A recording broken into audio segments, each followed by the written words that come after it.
Today, the Financial Services Committee is holding its second statutorily required quarterly hearing on the Biden administration's pandemic response. Now, the only problem is that this hearing should have occurred in actually the second quarter. It's the third quarter. But then again, that just perfectly encapsulates the incompetence and dysfunction of a Democrat-run Washington, where Democrats run the House, the Senate, and the White House. So let's just review briefly.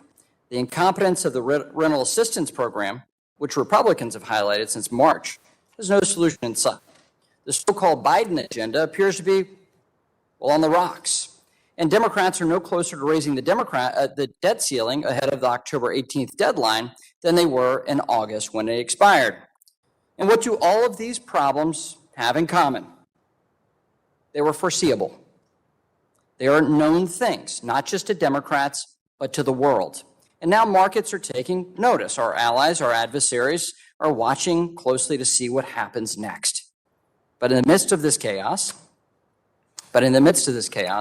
we at least have you two individuals in your respective seats. And the two of you instill confidence in our financial system, especially in a moment like this. And that credibility of your institution is deeply connected with each one of you right now. Chairman Powell, your decisive action helped prevent the worst of the economic impacts of COVID. You were thoughtful, deliberate, and transparent. The antithesis, I would say, of dangerous. And to think otherwise is frankly reckless and unmoored from reality. And anyone who would say that,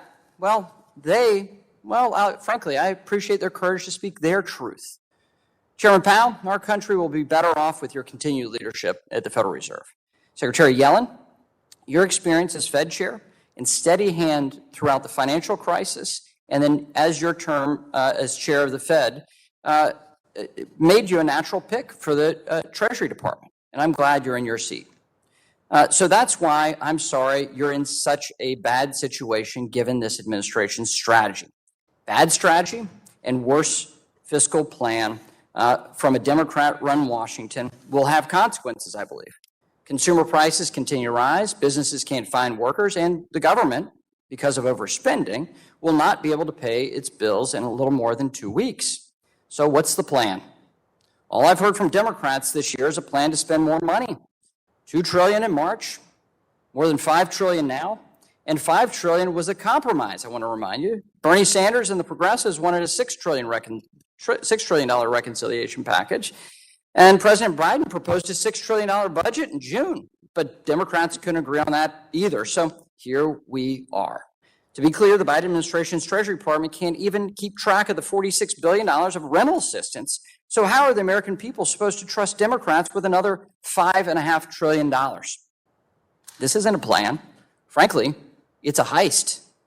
The Democrat-run Washington tax and spend policies will only increase prices more for consumers.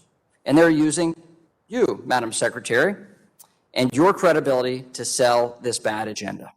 Over the last several weeks, you've called on Congress to address the debt limit. I couldn't agree more.